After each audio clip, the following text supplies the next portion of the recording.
you've spoken about still a bit reluctance of of Europe to really get into the Ukrainian case. It's lasting for a while, but are things changing?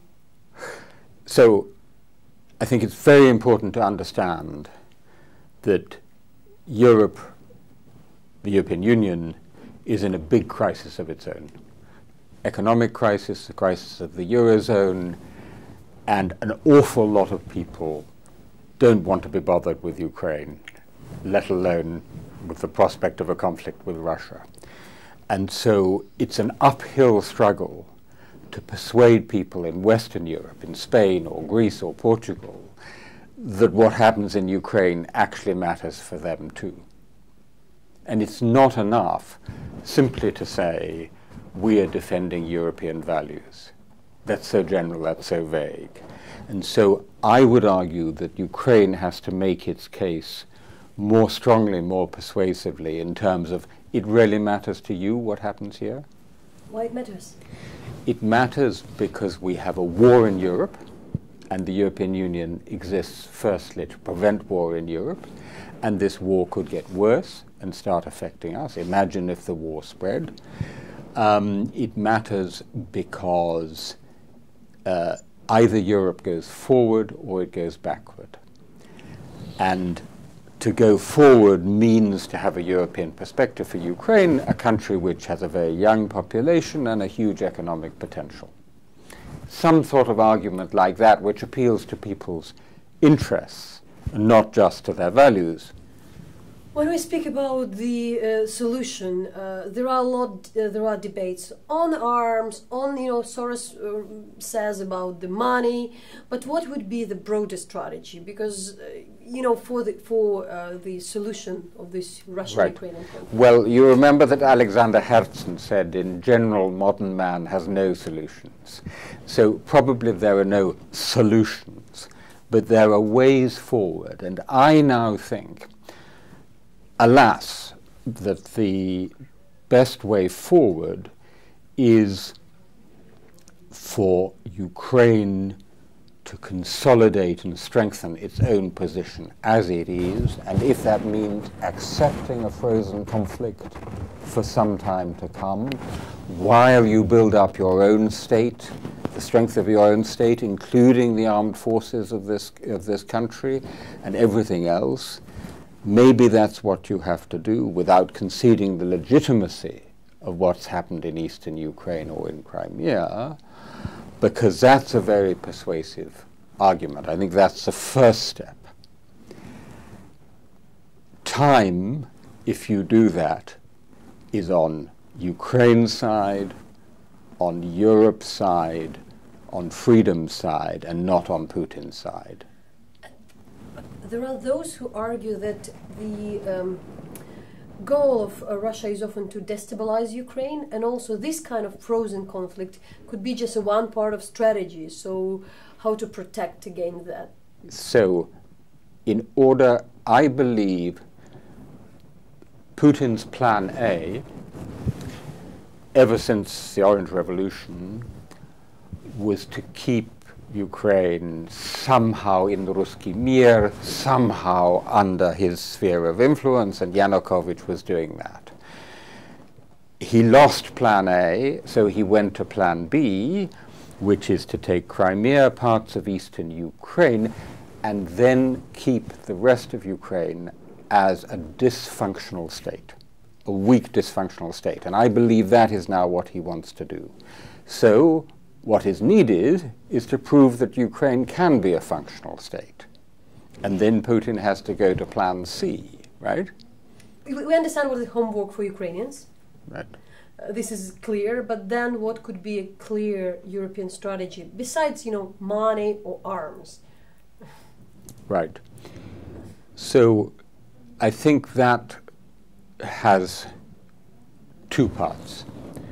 The first part is about the mind of one man, Vladimir Putin, who is still calculating, however ruthlessly and cynically he's still calculating, and it is in our power to make him calculate that he shouldn't risk any more punishment in terms of a dramatic escalation of economic sanctions and maybe also arms.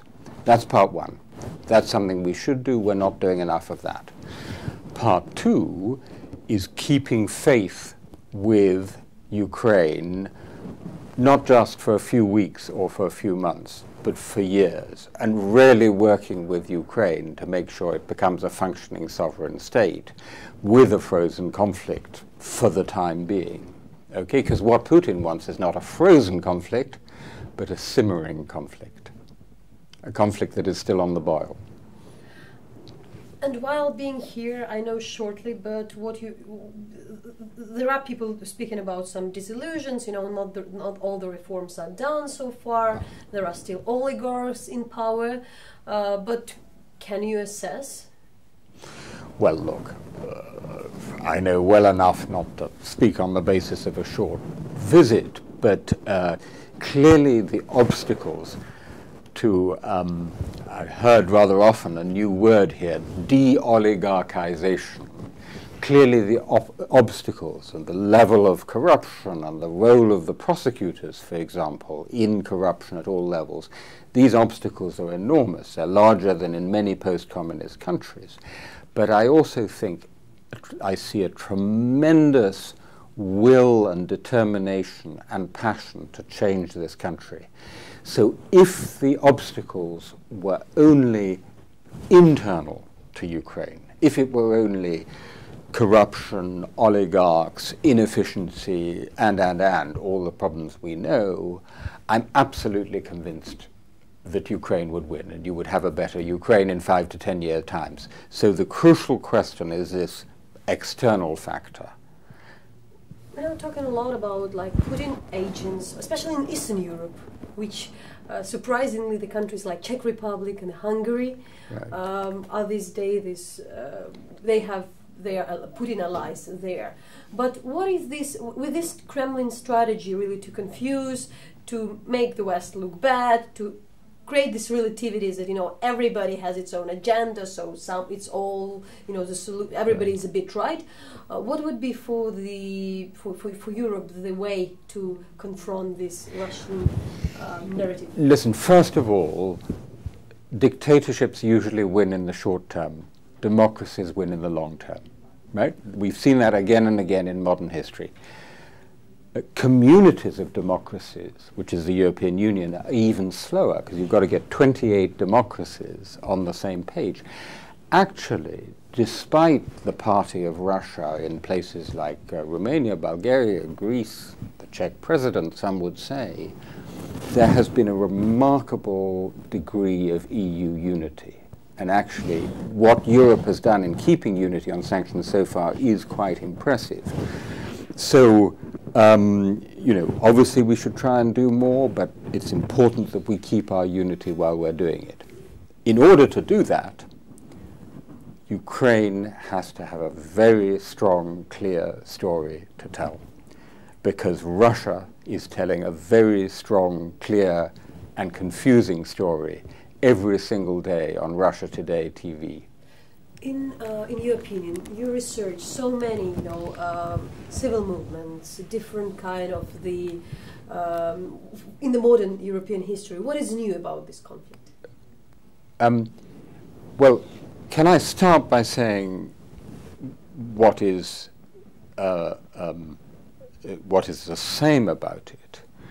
What we have done in Europe over the last 40 years is to reinvent revolution. Revolution used to be storming the Bastille or the Winter Palace. It used to be a violent action. Over the last 40 years, we've developed a model of velvet revolution, peaceful revolution, and I see Maidan as a continuation of that. And all the struggles you have inside Ukraine are continuations of that. It was very difficult in Central Europe. It's very difficult in former Yugoslavia. What's new is that you have someone who is prepared to use any means to stop it. Violence and lies. That's what's new. And that's what we in the West have to wake up to.